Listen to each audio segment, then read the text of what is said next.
नमस्कार, मैं हूं निकिता और आप देख रहे हैं सत्य हिंदी। एक नजर डालते हैं अब तक की सुर्खियों पर। शिवसेना यूबीटी नेता आदित्य ठाकरे ने सोमवार को स्टेट इलेक्शन कमीशन के अधिकारियों से मुलाकात कर बीएमसी चुनाव से जुड़ी गंभीर गड़बड़ियों की शिकायत की। उन्होंने सीईओ को उद्धव ठाकरे और राज ठाकरे का संयुक्त लेटर भी सौंपा। बैठक के बाद आदित्य ने आरोप लगाया कि ड्राफ्ट वोटर लिस्ट 2 हफ्ते देरी से जारी हुई और जो लिस्ट आई है वह मशीन से पढ़ने लायक भी नहीं है। उन्होंने कहा कि बीजेपी की ताकत के हिसाब से वार्ड बदल दिए गए हैं और समरी रिपोर्ट असली लिस्ट से मेल नहीं खाती, जो लोकतांत्रिक प्रक्रिया पर सवाल खड़ा करता है। आदित्य ने दावा किया कि पीएमसी क्षेत्र में 26,319 ऐसे घर हैं जिनमें हर घर में 10 से अधिक लोग दर्ज हैं, जिनकी कुल संख्या 8,32,326 है। इसके अलावा डुप्लीकेट वोटर, बिना एपिक नंबर और बिना हाउस नंबर वाले नाम भी बड़ी समस्या हैं। उन्होंने मांग की कि ड्राफ्ट वोटर लिस्ट पर आपत्तियां और सुझाव देने के लिए 21 दिन का समय दिया जाए और सभी राजनीतिक दलों को सामूहिक रूप से आपत्ति दर्ज करने की अनुमति मिले। साथ ही उन्होंने अनुरोध किया कि वोटरों के लिए एनेक्सर प्रोसेस को सरल बनाकर वन टाइम किया जाए।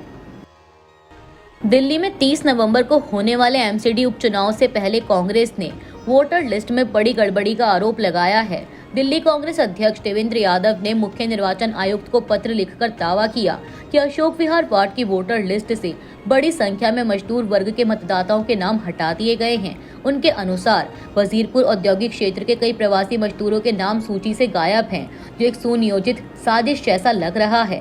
उन्होंने चेतावनी दी कि अगर तुरंत सुधार नहीं हुआ तो वे गृह मंत्रालय के अधिकारियों के खिलाफ कार्रवाई की मांग करेंगे। यह आरोप ऐसे समय में आया है जब उपचुनाव के लिए नामांकन प्रक्रिया पूरी हो चुकी है और जांच का दौर चल रहा है। कांग्रेस का कहना है कि दिल्ली के कई वार्डों में भी ऐसी गड़बड़ियां हो सकती हैं। इस बीच 12 वार्डों में कुल 132 नामांकन दाखिल हुए हैं, जिनमें 74 महिलाएं शामिल हैं, जिससे महिलाओं की मजबूत मौजूदगी दिख रही है। 30 नवंबर को वोटिंग होगी और परिणाम उसी दिन आने की संभावना है। ये उपचुनाव एमसीडी में बीजेपी की स्थिति मजबूत करने और कांग्रेस व आम आदमी पार्टी की वापसी के लिए अहम माने जा रहे हैं। एसआईआर को लेकर नेता विपक्ष राहुल गांधी ने कहा है कि एसआईआर के नाम पर देश भर में अफरा तफरी मचा रखी है। नतीजा 3 हफ्तों में 16 बीएलओ की जान चली गई। हार्ट अटैक, तनाव, आत्महत्या। एसआईआर कोई सुधार नहीं, थोपा गया जुल्म है। इलेक्शन कमीशन ऑफ इंडिया ने ऐसा सिस्टम बनाया है जिसमें नागरिकों को खुद को तलाशने के लिए 22 साल पुरानी वोटर लिस्ट के हजारों स्कैन पन्ने पलटने पड़े।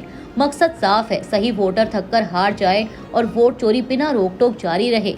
भारत दुनिया के लिए अत्याधुनिक सॉफ्टवेयर बनाता है, मगर भारत का चुनाव आयोग आज भी कागजों का जंगल खड़ा करने पर ही अड़ा है। अगर नीयत साफ होती तो लिस्ट डिजिटल, सर्चेबल और मशीन रीडेबल होती और इलेक्शन कमीशन ऑफ इंडिया 30 दिन की हड़बड़ी में अंधाधुंध काम ठेलने की बजाय उचित समय लेकर पारदर्शिता और जवाबदेही पर ध्यान देता। एसआईआर एक सोची समझी चाल है जहां नागरिकों को परेशान किया जा रहा है और पीएलओस की अनावश्यक दबाव से मौतों को कोलेटरल डैमेज मानकर अनदेखा कर दिया है। यह नाकामी नहीं, षड्यंत्र है। सत्ता की रक्षा में लोकतंत्र की बलि है। रक्षा मंत्री राजनाथ सिंह ने एक बार फिर पहलगाम हमले और उसके बाद भारतीय सेना की कार्रवाई का जिक्र किया। हरियाणा के कुरुक्षेत्र में आयोजित 10वीं इंटरनेशनल गीता कॉन्फ्रेंस 2025 में उन्होंने कहा कि जो लोग हमारी सहिष्णुता को कमजोरी समझ बैठे थे, उन्हें ऑपरेशन सिंदूर ने ऐसा जवाब दिया जिसे वे आज तक नहीं भूल पाए हैं। उन्होंने कहा कि इस ऑपरेशन में भारत ने भगवान कृष्ण के संदेश का पालन किया और दुनिया को बता दिया कि आतंकवाद के खिलाफ भारत ना तो चुप रहेगा और ना ही पीछे हटेगा। राजनाथ सिंह ने अप्रैल में हुए पहलगाम हमले को याद करते हुए कहा कि पर्यटकों को धर्म पूछकर मारा गया था, जो बेहद क्रूर और अमानवीय था। उन्होंने कहा कि इस घटना ने भारत की शांति प्रिय छवि को चुनौती दी, लेकिन आतंकियों ने यह भूल कर दी कि भारत गीता का देश है, जहां करुणा भी है और धर्म की रक्षा का संकल्प भी। दिल्ली की एक अदालत ने सोमवार को 5 प्रदर्शनकारियों को 2 दिन की न्यायिक हिरासत में भेज दिया। इन छात्रों पर आरोप है कि उन्होंने बढ़ते एयर पोल्यूशन के खिलाफ इंडिया गेट पर हो रहे प्रदर्शन के दौरान पुलिस कर्मियों पर पेपर स्प्रे का इस्तेमाल किया। जुडिशियल मजिस्ट्रेट अरितमन सिंह चीमा ने मामले की सुनवाई करते हुए एक अन्य युवक को उसकी उम्र की जांच पूरी होने तक ऑब्जर्वेशन होम भेजने का आदेश दिया। यह सभी छात्र रविवार की शाम इंडिया गेट पर प्रदूषण के खिलाफ विरोध कर रहे थे, तभी पुलिस ने उन्हें गिरफ्तार किया। हिरासत में भेजे गए छात्रों के नाम आकाश, आहान, अक्षय, समीर और विष्णु बताए गए हैं। पुलिस ने इनके खिलाफ बीएनएस की कई धाराओं के तहत एफआईआर दर्ज की है। अदालत अब मामले की अगली सुनवाई में आगे की कार्रवाई पर फैसला करेगी। अफगानिस्तान की तालिबान सरकार में वाणिज्य एवं उद्योग मंत्री अलहास नूरुद्दीन असीसी भारत दौरे पर हैं। समाचार एजेंसी ANI से बात करते हुए उन्होंने ये दावा किया है कि भारत की निजी कंपनियां अफगानिस्तान में निवेश करने की इच्छुक हैं। वह कहते हैं कि हमारी यात्रा का सबसे महत्वपूर्ण हासिल यह है कि दोनों देशों के निजी क्षेत्र और आधिकारिक प्रतिनिधि मंडल, चाहे हमारी ओर से हो या भारत से, एक दूसरे के साथ मिलकर काम करना चाहते हैं। यही हमारी सबसे बड़ी ताकत है। अगर हम किसी और से बात कर रहे होते तो यह अलग बात होती, वो ऐसा करने को तैयार होते या नहीं, लेकिन यहाँ का निजी क्षेत्र अफगानिस्तान में निवेश करने के लिए दिल से इच्छुक है। उन्होंने पहले भी अफगानिस्तान के साथ काम किया है और आजकल अफगानिस्तान में काम करने, अच्छी कमाई करने और अपनी कंपनी स्थापित करने के कई अवसर हैं। अफगानिस्तान में शांति आई है, स्थिरता आई है और अफगानिस्तान के सभी कागजी काम और मुद्दे सुलझ गए हैं। अफगानिस्तान निवेश के लिए एक बेहतरीन जगह है। हम इसे निवेश के लिए जन्नत मानते हैं। पश्चिम बंगाल में स्पेशल इंटेंसिव रिवीजन यानी SIR को लेकर राजनीतिक विवाद बढ़ता जा रहा है। मुख्यमंत्री ममता बनर्जी ने एक बार फिर चीफ इलेक्शन कमिश्नर यानी CEC ज्ञानेश कुमार को पत्र लिखकर दो परेशान करने वाले लेकिन जरूरी मुद्दों पर गंभीर सवाल उठाए हैं। उन्होंने पूछा कि क्या ये फैसले किसी राजनीतिक पार्टी के दबाव में लिए जा रहे हैं। ममता की पहली चिंता उस कथित निर्देश को लेकर है जिसमें SIR से जुड़े डेटा कार्यों के लिए कॉन्ट्रैक्ट पर डेटा एंट्री ऑपरेटर और बंगला सहायता केंद्र के कर्मियों को काम पर न रखने की बात कही गई है। इसकी बजाय राज्य के CEO ने पूरे 1 साल के लिए 1000 डेटा एंट्री ऑपरेटर और 50 सॉफ्टवेयर डेवलपर्स बाहर की एजेंसी से लेने का प्रस्ताव भेजा है।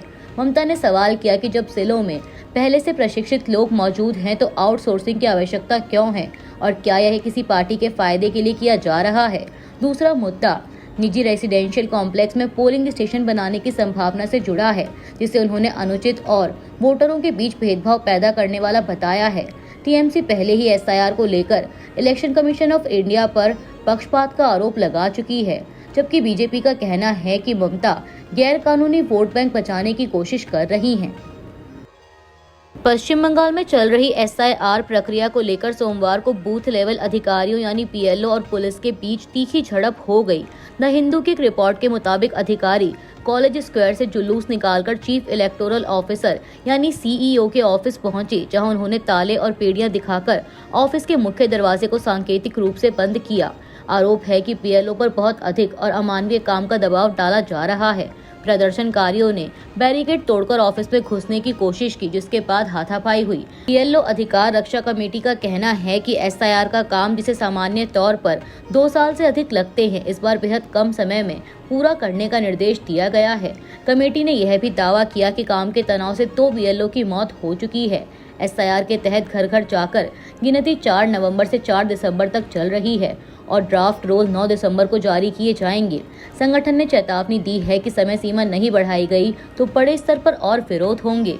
इसी बीच PLO ओइकिया मंच ने भी डिजिटाइजेशन समस्याओं और अतिरिक्त स्टाफ की मांग उठाई है। उत्तर प्रदेश में चल रही विशेष गहन संशोधन यानी SIR प्रक्रिया के दौरान बूथ लेवल ऑफिसरों की लापरवाही और काम के दबाव को लेकर प्रदेश भर में बड़ा विवाद खड़ा हो गया है। नोएडा में प्रशासन ने 60 से अधिक PLOs और 7 पर्यवेक्षकों पर जनप्रतिनिधित्व अधिनियम की धारा 32 के तहत 3 थानों में FIR दर्ज कराई है। बहराइच में 2 BLOs को निलंबित किया गया, जबकि एक पर भाजपा नेता की शिकायत पर केस हुआ। कई जिलों प्रयागराज, बस्ती, बुलंदशहर, अलीगढ़, कानपुर, अमरोहा में भी FIR, निलंबन और अफरा तफरी की स्थिति बनी हुई है। BLOs का कहना है कि उन्हें ठीक प्रशिक्षण नहीं मिला और 2003 की वोटर लिस्ट भी उपलब्ध नहीं कराई गई। दूसरी ओर प्रशासन का दावा है कि बार-बार चेतावनी के बाद भी कई BLOs ड्यूटी पर नहीं पहुंचे। नोएडा की DM मेधा रूपम ने सख्त निर्देश दिए हैं और देरी पर वेतन रोकने की चेतावनी दी है। वहीं SIR के दबाव में 4 BLOs की कथित आत्महत्या से चिंता और बढ़ी है। राजनीतिक दल भी इस विवाद में कूद पड़े हैं। समाजवादी पार्टी प्रमुख अखिलेश यादव ने SIR को Bhajpa election commission of India की साजिश बताया। वहीं कांग्रेस इसे वोट चोरी अभियान कह रही है। इसी बीच प्रवासी मजदूरों को डर है कि नाम जोड़ने के लिए घर लौटना पड़ेगा, जिससे खर्च और काम का नुकसान होगा। कर्नाटक में कांग्रेस सरकार के अंदर नेतृत्व को लेकर चल रही खींचतान एक बार फिर तेज हो गई है।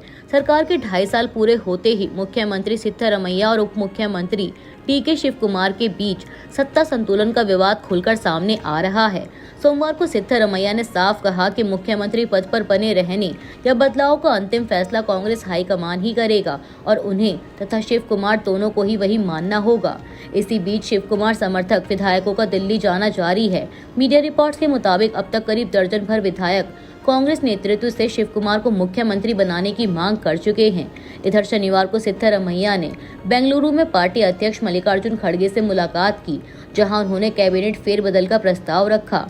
माना जा रहा है कि सिद्धरमैया पहले कैबिनेट में बदलाव चाहते हैं, जबकि शिव कुमार खेमे की प्राथमिकता नेतृत्व परिवर्तन है। गौरतलब है कि 2023 में सरकार गठन के समय 2.5 साल के पावर शेयरिंग फॉर्मूले की चर्चा थी, जो अब फिर सुर्खियों में है। कांग्रेस के पास बहुमत सुरक्षित है, लेकिन यह विवाद पार्टी की छवि पर असर डाल रहा है और अब सबकी नजर हाईकमान के फैसले पर टिकी है। कांग्रेस नेता राहुल गांधी ने अभिनेता धर्मेंद्र के निधन की खबर को अत्यंत दुखद बताया है। एक्स पर एक पोस्ट करते हुए उन्होंने लिखा कि महान अभिनेता धर्मेंद्र जी के निधन का समाचार अत्यंत दुखद है और भारतीय कला जगत के लिए अपूर्णीय क्षति है। सिनेमा में लगभग 7 दशकों के उनके अद्वितीय योगदान को हमेशा सम्मान और मोहब्बत के साथ याद रखा जाएगा। धर्मेंद्र जी को अपनी भावभीनी श्रद्धांजलि अर्पित करता हूँ। इस दुख की घड़ी में मेरी संवेदनाएं उनके शोकाकुल परिवार, मित्रों और प्रशंसकों के साथ हैं। महाराष्ट्र के मुख्यमंत्री देवेंद्र फडणवीस ने भी धर्मेंद्र के निधन को भारतीय कला क्षेत्र की अपूर्णीय क्षति बताया। उन्होंने एक्स पर एक पोस्ट में लिखा कि शोले, धर्मवीर, चुपके चुपके, मेरा गांव मेरा देश, प्रतिज्ञा, सीता और गीता, गुलामी, रॉकी और रानी की प्रेम कहानी जैसी सुपरहिट फिल्मों में अपने अभिनय से उन्होंने दर्शकों के दिलों पर सालों तक राज किया। एक ही वर्ष में 9 हिट फिल्में देने का रिकॉर्ड उनके नाम पर दर्ज है। इन फिल्मों में उनके संवाद आज भी हमारे जहन में हैं और हमेशा रहेंगे। वहीं ममता बनर्जी ने लिखा कि भारतीय सिनेमा में उनका योगदान आने वाली पीढ़ियों को प्रेरित करता रहेगा। उनके परिवार, प्रशंसकों और अनुयायियों के प्रति मेरी गहरी संवेदना है। हेमा मालिनी जी, उनके बेटे और बेटियां अब उनकी समृद्ध विरासत को आगे बढ़ाएंगे। बिहार के मुख्यमंत्री नीतीश कुमार ने लिखा कि यह कला एवं फिल्म जगत के लिए अपूर्णीय क्षति है। ईश्वर से प्रार्थना है कि दिवंगत आत्मा को शांति प्रदान करें। उन्हें विनम्र श्रद्धांजलि। भारतीय सिनेमा के दिग्गज अभिनेता धर्मेंद्र का सोमवार सुबह 89 वर्ष की उम्र में मुंबई के ब्रीच कैंडी अस्पताल में निधन हो गया। वे पिछले कई दिनों से सांस संबंधी समस्याओं के कारण भर्ती थे और आईसीयू में वेंटिलेटर पर थे। समाचार एजेंसी IANS, फिल्म फेयर और फिल्म निर्माता करण जौहर सहित कई हस्तियों ने उनके निधन की पुष्टि की। हालांकि देओल परिवार की ओर से आधिकारिक बयान अभी नहीं आया है। पवन हंस, शमशान घाट पर हेमा मालिनी, अमिताभ बच्चन, आमिर खान और कई बड़े सितारे पहुंच चुके हैं। धर्मेंद्र के स्वास्थ्य को लेकर 1 महीने से चिंता बनी हुई थी और पहले भी उनकी मौत की अफवाहें फैल चुकी थी, जिन्हें परिवार ने खारिज किया था। 8 दिसंबर 1935 को पंजाब के नसराली गांव में जन्मे धर्मेंद्र ने 300 से अधिक फिल्मों में काम किया और ही-मैन के नाम से पहचाने गए। फूल और पत्थर, अनुपमा, सीता और गीता, चुपके चुपके और शोले में वीरू का उनका किरदार आज भी याद किया जाता है। हाल ही में वे रॉकी और रानी की प्रेम कहानी में दिखे थे और उनकी अंतिम फिल्म 21 दिसंबर में रिलीज होने वाली थी। बॉलीवुड ने उनके जाने को एक युग का अंत बताया है। अभी के लिए इतना ही। बाकी की देश दुनिया की बड़ी खबरों के लिए जुड़े रहिए सत्य हिंदी के साथ। Copyright disclaimer under Section 107 of the Copyright Act 1976. Allowance is made for fair use for purposes such as criticism, comment, news reporting, scholarship, and research. Fair use is a use permitted by copyright statute that might otherwise be infringing.